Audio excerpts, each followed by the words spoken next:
मान्य सरिता गिरी, के छ तपाईको संक्षिप्तमा राख्नु त।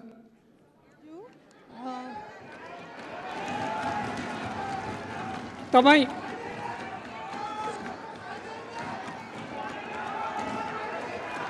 तपाईँ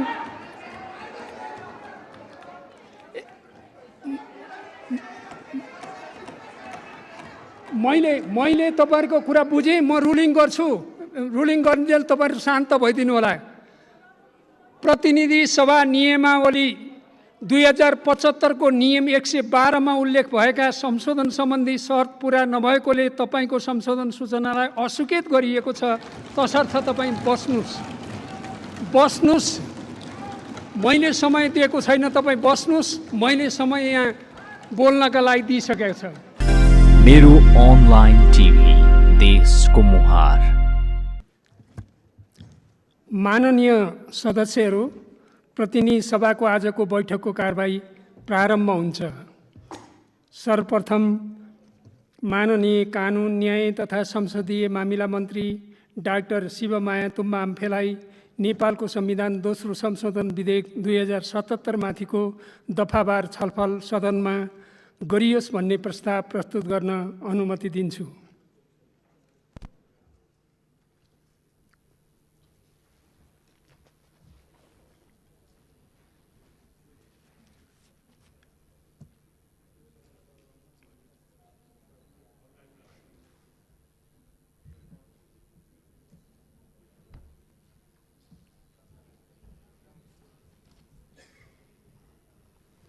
सम्माननीय सभामुख महोदयको अनुमतिले नेपालको संविधान दोस्रो संशोधन विधेयक 2077 माथिको दफावार छलफल सदनमा गरियोस् भनी प्रस्ताव प्रस्तुत गर्दछु। धन्यवाद।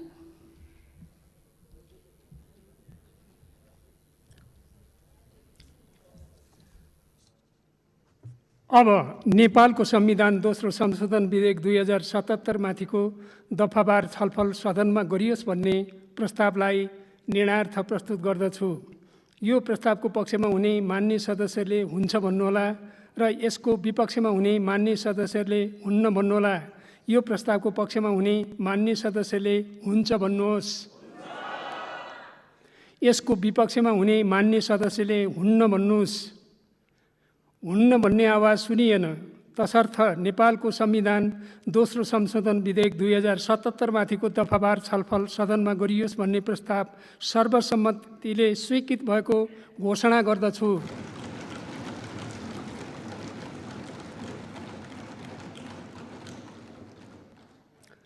मान्य सदस्यहरू, अब नेपालको संविधान दोस्रो संशोधन विधेयक 2077 माथिको दफावार छलफल प्रारम्भ हुन्छ। नेपालको संविधान दोस्रो संशोधन विधेयक 2077 माथिको दफावार छलफलमा बोल्नका लागि मान्य सदस्यहरूको नाम प्राप्त हुन आएको छ। सर्वप्रथम मान्य श्री पुष्पकमल दाहाल प्रचण्ड।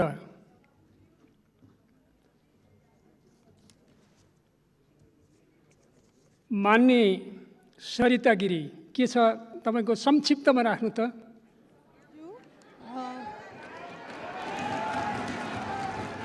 तपाईँ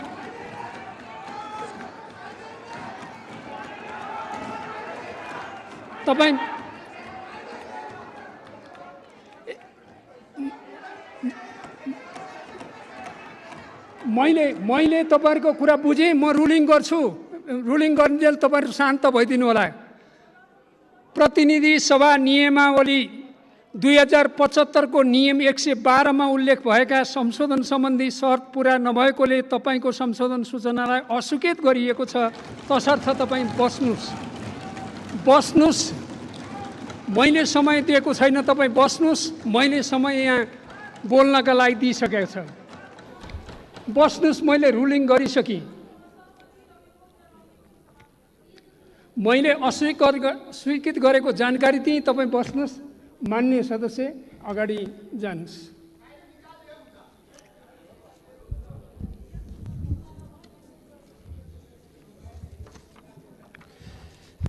सम्मान्य सभामुख महोदय, आज हामी संविधान संशोधनको अत्यन्त महत्त्वपूर्ण र संवेदनशील विषयमा निर्णय गर्नको लागि संसदको यो गरिमामय सदनमा उपस्थित भएका छौँ।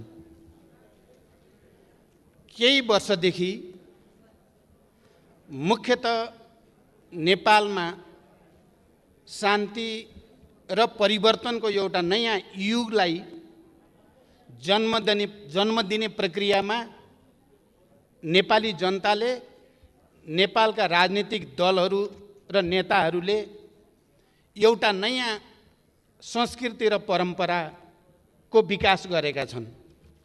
त्यो हो राष्ट्रिय महत्त्वका, ऐतिहासिक महत्त्वका र दूरगामी महत्त्वका विषयहरूमा सहमति र समझदारीबाट अगाडि जाने, राष्ट्रलाई निकास दिने र गति दिने यो एउटा नयाँ संस्कृतिको रूपमा नै विकास भएर आएको छ। हामीले विगतमा शान्ति प्रक्रियाको सन्दर्भमा, संविधान निर्माण प्रक्रियाको सन्दर्भमा होस् या देशमा हुने विभिन्न प्राकृतिक विपदाहरूको सामना गर्ने सन्दर्भमा, खास गरी विनाशकारी भूकम्पबाट उत्पन्न परिस्थितिको सामना गर्ने सन्दर्भमा पनि हामी सबैले राष्ट्रिय जिम्मेवारीका साथ, अत्यन्त संवेदनशीलताका साथ सहमति, सहकार्यद्वारा जनतालाई राहत दिने, नेतृत्व गर्ने परम्परा जस्तै बसालेका छौँ र त्यही प्रक्रियाको एउटा अत्यन्त महत्त्वपूर्ण नयाँ कडीका रूपमा आज हामी दोस्रो संविधान संशोधनको यो घडीमा आइपुगेका छौँ। खास गरी देशको भौगोलिक अखण्डतासँग सम्बन्धित विषयमा हामी हिजो राजतन्त्र, खास गरी निरङ्कुश पञ्चायती तानाशाहीको प्रारम्भिक दिनमा राजतन्त्रले गुमाएको भूमि गणतन्त्रले फिर्ता लिने ठाउँमा हामी आइपुगेका छौँ र त्यो गर्वको साथ राजतन्त्रले गुमायो, गणतन्त्रले लिँदैछ। त्यो ऐतिहासिक गौरव हाम्रो यो सदनलाई प्राप्त हुँदैछ र हामी त्यो प्रक्रियाको नयाँ कडीको रूपमा संविधान संशोधनको यो प्रक्रियामा उपस्थित छौँ। म पनि आम नेपाली जनतासँगै, नेपालका सबै राजनीतिक दलहरूसँगै, नागरिक समाजसँगै म गर्व व्यक्त गर्न चाहन्छु, सबैसँग एकैबद्धता प्रकट गर्न चाहन्छु र हामीले यो समस्याको समाधान पनि, मलाई विश्वास छ, हामी यसको अन्तिम निर्णयमा पुग्ने बेलासम्म जसरी यो विषयमा हामी प्रस्ताव प्रस्तुत गर्दा सर्वसम्मति हामीले जनाएका छौँ, निर्णयमा पनि सर्वसम्मति हुने विश्वास पनि म व्यक्त गर्न चाहन्छु र यो राष्ट्रिय एकताको निम्ति यो सम्मानित सदनका सबै प्रतिनिधित्व गर्ने राजनीतिक दल, नेताहरू र माननीय सदस्यहरू प्रति हार्दिक धन्यवाद मेरो दलको तर्फबाट र मेरो तर्फबाट व्यक्त गर्न चाहन्छु र आउने दिनमा पनि हामीले ठुलो सङ्घर्ष र बलिदानपछि प्राप्त गरेको सङ्घीय लोकतान्त्रिक गणतन्त्रलाई सुदृढ गर्ने, यसको मार्फतबाट जनतालाई सुशासन, विकास र समृद्धिको नयाँ युगतिर लैजाने कुरामा हामीलाई राष्ट्रिय एकताको भावना अनुसार नै सफलता प्राप्त हुनेछ भनेर विश्वास र कामना पनि व्यक्त गर्न चाहन्छु। मैले अहिले यो विषयमा धेरै लामो कुरा गर्नुभन्दा पनि म के भन्न चाहन्छु भने नेपालको राजनीतिक परिवर्तनको ऐतिहासिक प्रक्रियामा हामीले दुईटा मूलभूत चुनौतीहरूको सामना गर्नु थियो। नेपाली जनताले, नेपालको राजनीतिक आन्दोलनले एकातिर सामन्ती निरङ्कुश तन्त्र र त्यसद्वारा जन्माइएका आर्थिक, राजनीतिक, सामाजिक, सांस्कृतिक विसङ्गतिहरूका विरुद्ध लड्नु थियो हामीले र त्यसको ठाउँमा लोकतन्त्र, जनतन्त्र, जनवाद जे भने पनि लोकतन्त्र हामीले स्थापित गर्ने एउटा चुनौती थियो र लामो समयदेखि, खास गरी राणाशाही विरोधी आन्दोलनको बेलादेखि हामी जनयुद्ध र जनआन्दोलन हुँदै शान्ति प्रक्रिया 62-63 को आन्दोलनसम्म आउँदा हामीले त्यो लडाईँमा आधारभूत विजय प्राप्त गरेकै हो। नेपाली जनताले त्यो लडाईँमा विजय प्राप्त गर्यो र नेपाल गणतन्त्रको नयाँ युगमा, लोकतन्त्रको नयाँ युगमा, सङ्घीयता समावेशिताको नयाँ युगमा पदार्पण गर्यो।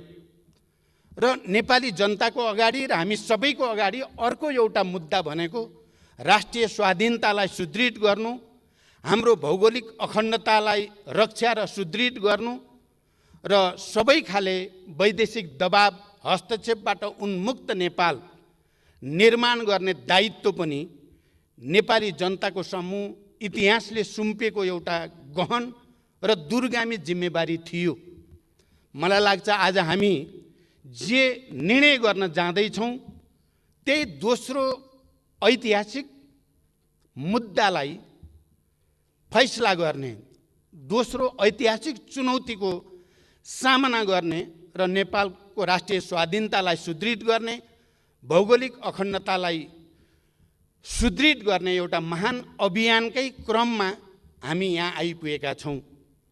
यहाँ अस्ति सम्माननीय प्रधानमन्त्रीले रोस्टमबाट बोल्दै गर्दा यो विषय कुनै पार्टी विशेषको मात्रै विषय होइन, कुनै नेता विशेषको मात्रै विषय होइन, यहाँ सदनमा भएका सबै राजनीतिक दलहरूको विषय हो र त्यतिको मात्रै पनि होइन, यो आम नेपाली जनताको पनि विषय हो। त्यसकारण यसमा कसैले जस लिने या अपजस दिने भन्दा पनि यो ऐतिहासिक महाअभियानलाई सफल पार्ने लामो समयदेखि नेपाली जनताले गर्दै आएको प्रयत्नको केन्द्रीकृत अभिव्यक्तिको रूपमा, किनकि लामो समयदेखि यो सङ्घर्ष बहस चल्दै आएको थियो र त्यो बहसको एउटा केन्द्रीकरणको रूपमा अहिले यहाँ आइपुग्दा हामी देशको गुमेको भूभाग फिर्ता लिने प्रक्रियाको एउटा नयाँ चरणमा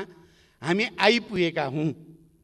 आज यो विषयलाई, यति संवेदनशील गम्भीर राष्ट्रिय विषयलाई सहमति बनाउँदै, किनकि बीचबीचमा हामी सबैलाई थाहा छ सर्वदलीय बैठकहरू बस्दै सहमतिको निम्ति प्रयासहरू गर्दै र यो विषयको गाम्भीर्यता र जिम्मेवारी र संवेदनशीलता अनुसार नै राष्ट्रिय समझदारी बनाउँदै अहिले सरकारले यसलाई संविधान संशोधनद्वारा हाम्रो नक्सा जसरी संविधानमा लोगोको रूपमा, प्रतीकको रूपमा इङ्गित छ, त्यसलाई सच्याउने पहल कदमी जो गर्यो त्यसको लागि म सम्माननीय प्रधानमन्त्री नेपाल सरकारलाई विशेष धन्यवाद भन्न चाहन्छु र यसमा साथ दिने सबै राजनीतिक दलहरू, नागरिक समाज र आम नेपाली जनतालाई पनि म हृदयदेखि आभार प्रकट गर्न चाहन्छु, बधाई भन्न चाहन्छु र धन्यवाद भन्न चाहन्छु। किनकि यो हामी सबैको सामूहिक विवेकको प्रतिफल हो। यो कुनै व्यक्ति विशेषको मात्रै मुद्दा पनि होइन, व्यक्ति विशेषले मात्रै गरेर हुने कुरा पनि होइन। मैले केही समय पहिले मात्रै यो विषय, खास गरी नेपालको नक्सासँग सम्बन्धित विषय सदनमा सरकारले दर्ता गरिसकेपछि, संशोधन प्रस्ताव दर्ता गरिसकेपछि मैले प्रधानमन्त्रीजीलाई विशेष सुझाव दिन आवश्यक ठाने र म बालुवाटार गएको थिएँ। म प्रधानमन्त्रीलाई यही भन्न कि यो विषय धेरै गम्भीर छ, संवेदनशील पनि छ, राष्ट्रिय महत्त्वको छ, दूरगामी छ। त्यसकारण देशका सबै राष्ट्रिय राजनीतिक दलहरूको बीचमा गम्भीर अन्तर्क्रिया, संवाद, छलफल जरुरी छ र एउटा राष्ट्रिय सहमति बनाएर मात्रै यस्ता मुद्दाहरूलाई एउटा टुङ्गोमा पुर्याउन उचित हुन्छ भन्ने सुझाव दिन म गएको थिएँ। प्रधानमन्त्रीजी पनि सर्वदलीय बैठक बसाउने निर्णयमा मनमनमा पुग्नु भएको रहेछ र मलाई भन्नुभयो सर्वदलीय बैठक बस्नु पर्यो, तपाईँसँग सल्लाह गर्न खोजेको भन्नुभयो। यो त बडो टेलिप्याथी भए जस्तो भयो। म त्यही सुझाव तपाईँलाई राख्न आएको तपाईँले पनि सर्वदलीय बैठक भन्नुभयो, यो त बडो गजबको चाहिँ कोइन्सिडेन्स जस्तो, संयोग जस्तो पनि भयो भनेर मैले भने। र त्यो सर्वदलीय बैठकमा मैले एउटा कुरा के भनेको थिएँ भने राष्ट्रिय स्वाधीनताको सुदृढीकरणका सम्बन्धमा, भौगोलिक अखण्डताको रक्षाका सन्दर्भमा नेपालले खास गरी 2046 सालको ऐतिहासिक जनआन्दोलनपछि पञ्चायती तानाशाहीका विरुद्ध लामो सङ्घर्ष, झन्डै 30 वर्ष लामो सशस्त्र शान्तिपूर्ण धेरै खाले सङ्घर्ष र बलिदानपछि जुन परिवर्तन आयो र परिवर्तनपछि जति सरकारहरू बने, ती सबै सरकारले भारतसँग वार्ता संवाद गर्दा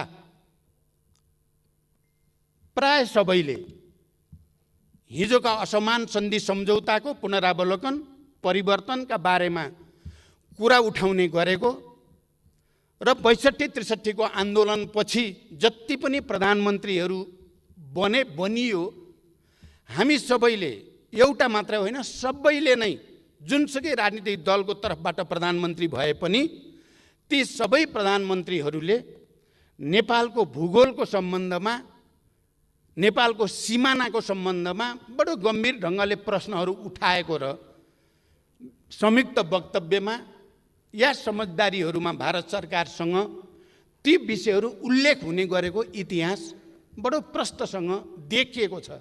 मैले ती सर्वदलीय बैठकमा भन्ने पनि गरेको थिएँ, यो हामी सबैको निम्ति खुसीको कुरा हो। र यो लामो कालखण्डमा 2007 सालपछिका धेरै आन्दोलनहरूको क्रममा नेपाली जनताको राष्ट्रिय चेतना, नेपाली जनताको भौगोलिक अखण्डताप्रतिको संवेदनशीलता र त्यो चेतना पनि गुणात्मक ढङ्गले नयाँ चरणमा पुगेकै छ। यो सबैको प्रतिफल नै हो कि हामी आज हाम्रो गुमेको भूमि फिर्ता लिने, त्यसको दाबी प्रस्तुत गर्ने र त्यसको निम्ति भारत सरकारसँग नयाँ सिराबाट संवाद गर्ने, वार्ता गर्ने, राजनीतिक तहमा, कूटनैतिक तहमा वार्ता र संवाद गरेर यो समस्यालाई वान्स एन्ड फर अल सधैँका निम्ति समाधान गर्ने एउटा सङ्कल्प हामीले लिएका छौँ। त्यसो भएको हुनाले पछिल्लो चरणमा जति पनि भारत सरकारसँग नेपालका सरकारहरूको, प्रधानमन्त्रीहरूको वार्ताहरू भए, ती सबैमा खास गरी कालापानी क्षेत्र, त्यो लिम्पियाधुरा, लिपुलेक र कालापानी क्षेत्र र सुस्ताको क्षेत्र, भूगोल, यसलाई विवादित क्षेत्र हुन् र यसलाई वार्ता र संवादको माध्यमबाट यी विवादित क्षेत्रको समस्या समाधान गर्नुपर्दछ भन्ने कुरामा नेपाल र भारत दुवैको सहमति बन्दै पनि आएको हो र त्यसलाई विवादित क्षेत्रको रूपमा उल्लेख गरिएको छ, स्थापित गरिएको छ। त्यहाँ भारतले पनि र नेपालले पनि कुनै विमति राखेका छैनन्। कालापानी क्षेत्र विवादमा छ भन्ने कुरा र सुस्ता पनि विवादमा छ भन्ने कुरा भारत सरकारले समेत स्वीकार गरेको तथ्य हो। मैले प्रकारान्तरले कश्मीर सम्बन्धी मुद्दाका सन्दर्भमा भारतले नयाँ नक्सा जारी गर्यो र मैले के ठान्छु भने भारत सरकारले सम्भवतः कश्मीर इस्युमा लामो समयदेखि रहेको आफ्नो आन्तरिक समस्यालाई समाधान गर्ने उपायको रूपमा सम्भवतः नयाँ नक्सा प्रकाशित गरेको थियो। उसको चाहिँ चाहना नेपाललाई जिस्क्याउनु थिएन होला। उनीहरूको चाहिँ चाहना भनेको कश्मीरसँग सम्बन्धित इस्युमा आफूले गरेको निर्णय, भारत सरकारले गरेको निर्णयलाई स्थापित गर्ने थियो होला। तर प्रकारान्तरले त्यसले हामी सबैलाई झकझक्यायो। त्यो नक्सा आफ्नो ढङ्गले भारतले प्रकाशित गर्नु, नयाँ नक्सा र विवादमा छ भनेको भूमिलाई पनि भारतले आफ्नै नक्सामा समेट्नु, किनकि पटक पटक यो विषय विवादित छ भनेर भनिसकेको सन्दर्भमा या त त्यो भूगोललाई समेट्दा नेपाल सरकारसँग पनि संवाद गरेर के गर्ने भनेको भए त्यसले समस्या समाधानको एउटा नयाँ बाटो खोल्न पनि सक्थ्यो। किनकि यो कुरा स्वीकारिएको तथ्य हो कि कालापानी र सुस्ता। किनकि पटक पटक म पनि प्रधानमन्त्रीको हैसियतले भारत भ्रमणमा जाँदा, चाहे त्यो सन् 1950 को सन्धिको सन्दर्भ होस् या कालापानी क्षेत्र र सुस्ता क्षेत्रसँग सम्बन्धित सीमा सम्बन्धी विवादको कुरा होस्, उठेकै थियो, उठाइएकै थियो र यो विवादलाई दुवै देशको सचिव स्तरीय जोइन्ट कमिटी मार्फत समाधान गर्ने भनेर त्यो प्रक्रियाको थालनी पनि हुँदै आएको थियो। यस्तो पृष्ठभूमिमा कुनै एउटा देशले नक्सा प्रकाशित गर्दा नयाँ सन्दर्भमा हामी आफैले स्वीकार गरेको ऐतिहासिक तथ्य र विवाद भनेर भनिएको विषय, किनकि एउटा कुरा प्राय के हुने गर्थ्यो भने जहाँको समस्या समाधान भयो त्यसलाई समाधान भयो भनेर टुङ्गियाको घोषणा गरौँ, जहाँ बाँकी छ त्यसलाई मात्रै समाधान हुन बाँकी सिमानाका समस्या भनेर कालापानी र सुस्तालाई बाँकी समाधान हुन बाँकी विषयको रूपमा, अन्य समाधान भइसकेको विषयको रूपमा टुङ्ग्याएर जाउँ भन्ने प्रस्ताव पटक पटक आउने गरेको हो र नेपालले त्यसलाई होइन, यो जहाँ सबभन्दा बढी विवाद छ तिनलाई समाधान नगरी अन्यत्रको विषय जो त्यति धेरै गम्भीर छैन ती विषयलाई समाधान भयो भन्नु उचित हुँदैन। सबैलाई एकैचोटि टुङ्ग्याउँ र एकैचोटि समाधान भएको घोषणा गरौँ भन्ने नेपालको हामी सबैको अडान रहँदै आएको हो। त्यो तथ्य पनि म यो सम्मानित सदनलाई जानकारी गराउन चाहन्छु। जे भए पनि भारतले त्यो नक्सा प्रकाशित गरिसकेपछि हामीहरूको अगाडि एउटा सवाल त खडा भयो, नेपालले पनि नक्सा प्रकाशित गर्ने या नगर्ने। सौभाग्यवश भनौँ या संयोगवश भनौँ, त्यति नै बेला हाम्रो दल, हाम्रो पार्टी नेपाल कम्युनिस्ट पार्टीमा एउटा सचिवालयको बैठकमा मलाई अध्यक्ष पनि अलि कार्यकारी भूमिका बढाउने भनेर भनिएको सन्दर्भ थियो र मैले स्थायी समितिको बैठकको नेतृत्व मङ्सिरको अन्त्य र पुसको पहिलो हप्तामा गरेको थिएँ। त्यो बैठकबाट र त्यसपछि माघमा दोस्रो बैठक केन्द्रीय समितिकै बैठक गरिएको थियो। त्यो बैठकबाट हामीले पार्टीको तर्फबाट हाम्रो नक्सा पनि प्रकाशित गरिनु पर्दछ। नेपालले पनि हामीले हाम्रो भूभाग जसमा हामी भित्र दुविधा छैन, नेपालीहरूको बिचमा कुनै विमति छैन, त्यो सर्वसम्मत भएको कालापानी, लिपुलेक र लिम्पियाधुरा यो भूभाग समेटेर नेपालले पनि नक्सा प्रकाशित गर्नुपर्दछ भन्ने निर्णय हामीले गर्यौँ र मैले पार्टी अध्यक्षको हैसियतले अर्को अध्यक्ष र प्रधानमन्त्री, सम्माननीय प्रधानमन्त्री कमरेडलाई नक्सा प्रकाशित गर्ने बारेमा पार्टीका निर्णयहरूको जानकारी पनि गराउँदै आएको थिएँ। त्यसकारण यो नक्साको कुरा अहिले मात्रै उठ्यो, अहिले मात्रै टुङ्गियो भन्ने कुरा होइन। जति बेला भारतको तर्फबाट नक्सा प्रकाशित भयो, हाम्रो जिम्मेवारी र दायित्व बन्थ्यो कि हामीले पनि नक्सा प्रकाशित गरौँ।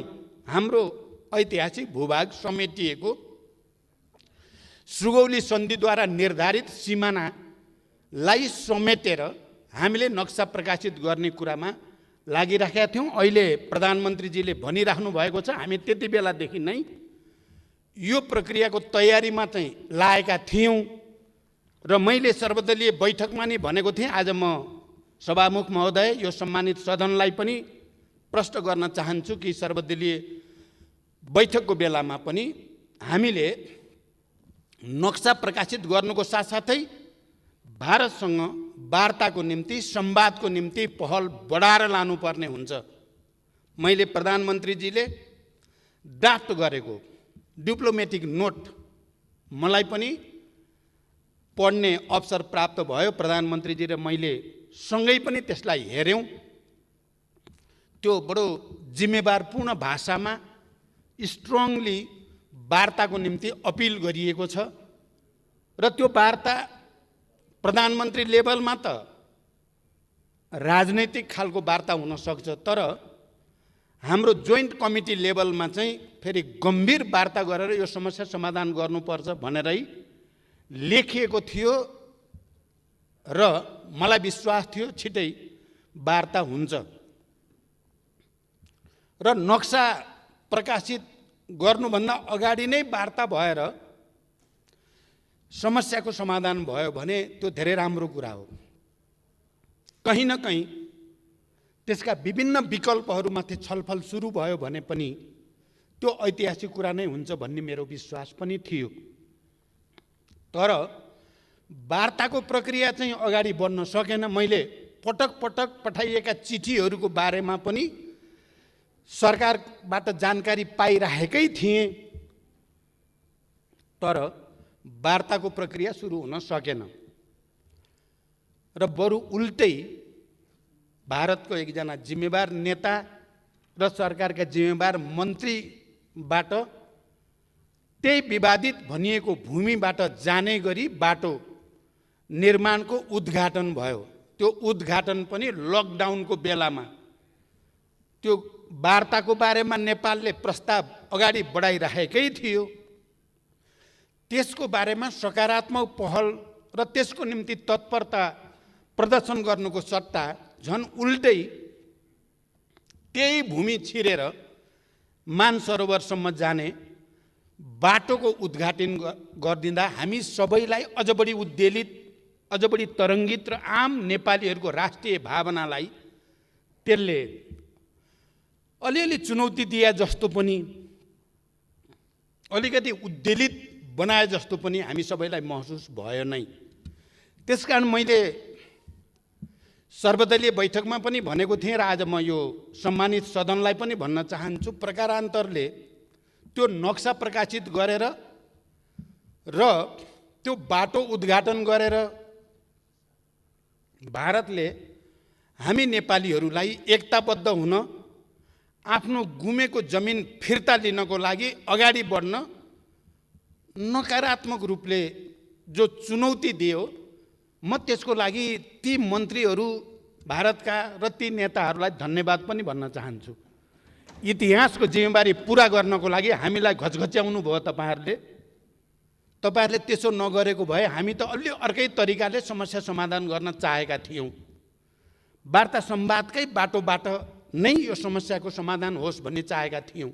तर आज हामी संविधान संशोधनको यो घडीसम्म आइपुगेका छौँ। यसको के अर्थ होइन भने र हुन हुँदैन भने हामी फेरि भारतसँग कुनै खालको दुश्मनी चाहेका छौँ त भन्दा बिल्कुल छैनौँ। हामी भारतसँग फेरि पनि यो समस्याको शान्तिपूर्ण कूटनैतिक र राजनीतिक संवादको माध्यमबाट समस्याको समाधान चाहन्छौँ। मलाई लाग्छ नेपाल सरकारले पनि र हामी कसैले पनि यो मुद्दालाई अनावश्यक प्रोभोकेसन गरेर समाधान नहुने दिशातिर लैजान चाहेका छैनौँ। बरु यसलाई एकपटक र सधैँका निम्ति समाधान गर्ने उपायको हामी खोजीमा छौँ। हामी राजनीतिक नेतृत्वमा भएका पार्टीका नेताहरू सबै गम्भीर छौँ।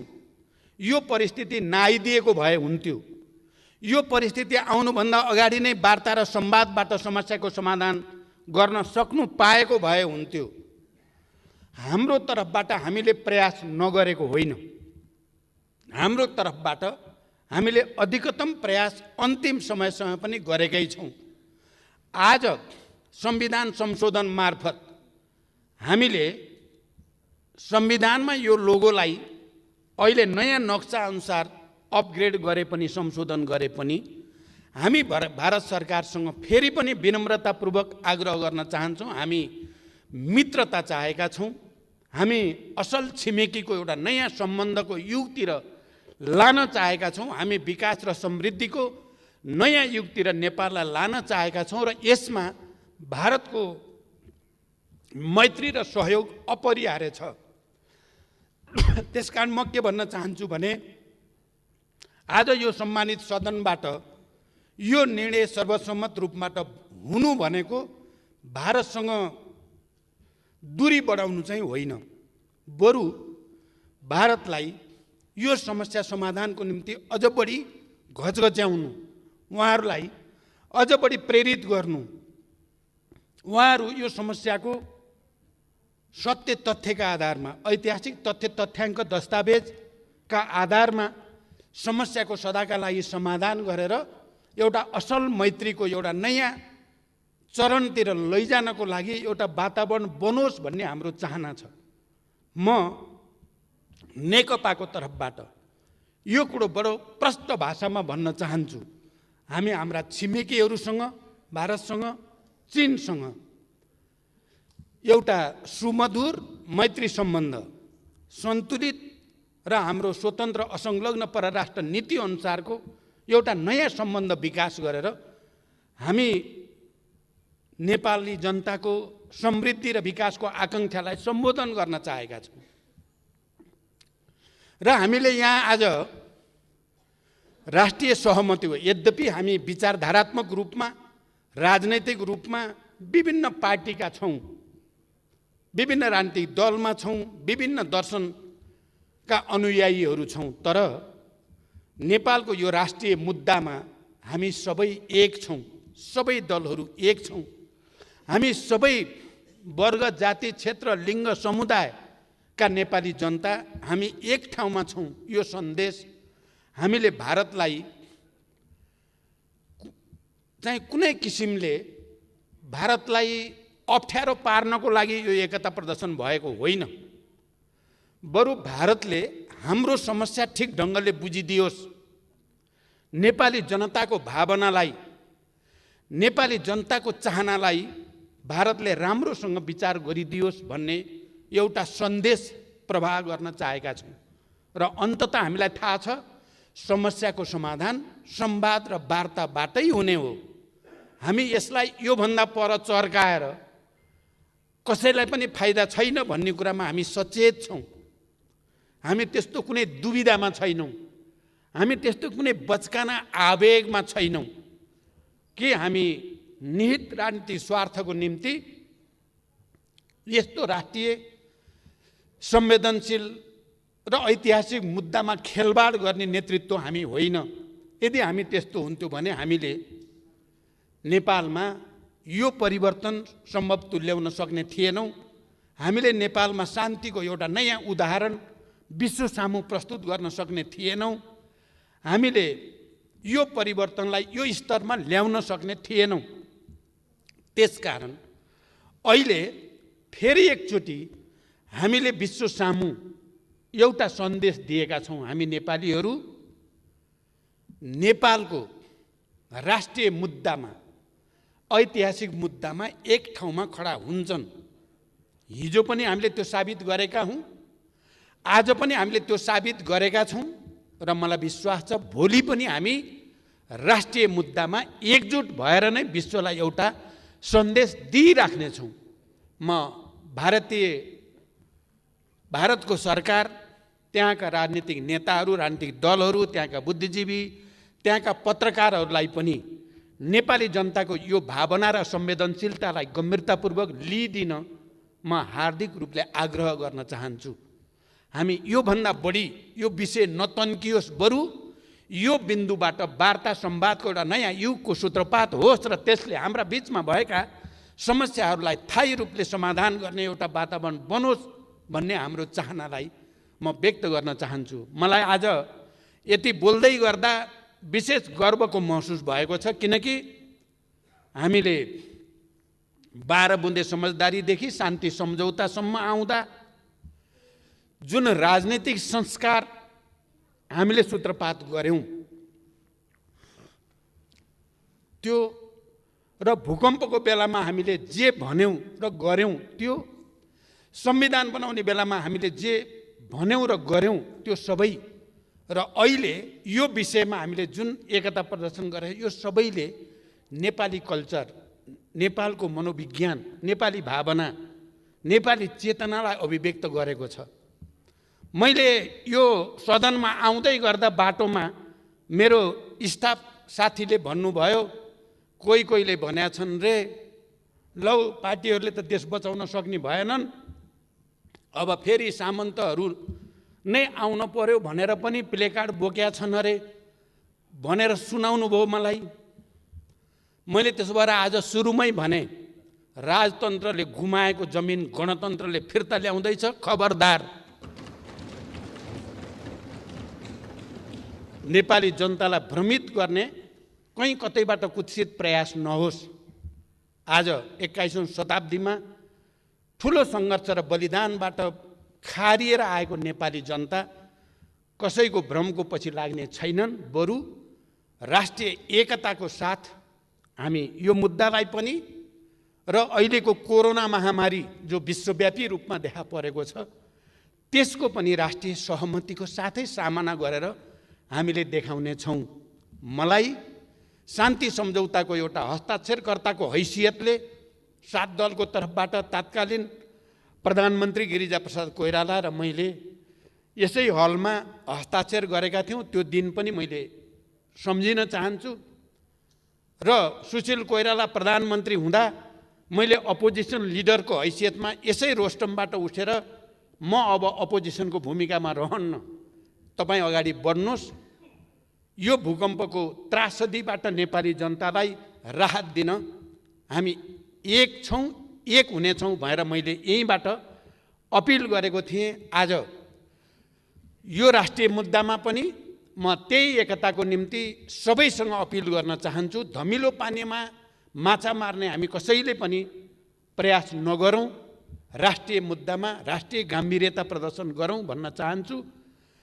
कोरोनाका विरुद्धको सङ्घर्षमा पनि मैले सुरुदेखि भनेको छु। यद्यपि कतिपय बेला मेरा भनाइहरूलाई ठिक ढङ्गले बुझिएन कि भन्ने मलाई महसुस हुने गर्दछ। सबै राजनीतिक दलहरू, नागरिक समाज, पत्रकार, बुद्धिजीवी सम्मिलित प्रधानमन्त्रीको नेतृत्वमा एउटा संरचना बनाएर गइयो भने र अनि सङ्घीय सरकार, प्रादेशिक सरकार र स्थानीय सरकारको राम्रो कोअर्डिनेसनमा गयौँ भने सायद यो समस्याको हामीले ठिक ढङ्गले सामना गर्न सकिन्छ भन्न खोजेको थिएँ मैले। तर मेरो भनाइलाई सायद ठिक ढङ्गले मैले बुझाउन सकिनँ। म फेरि पनि भन्छु, आज देशको अगाडि जे जति समस्या र चुनौतीहरू छन् तिनको समाधान राष्ट्रिय सहमति बाहेक अर्को हुन सक्दैन। त्यही राष्ट्रिय सहमतिको निम्ति फेरि एकचोटि सबैसँग अपिल गर्दै सभामुख महोदय म बिदा हुन चाहन्छु। धन्यवाद।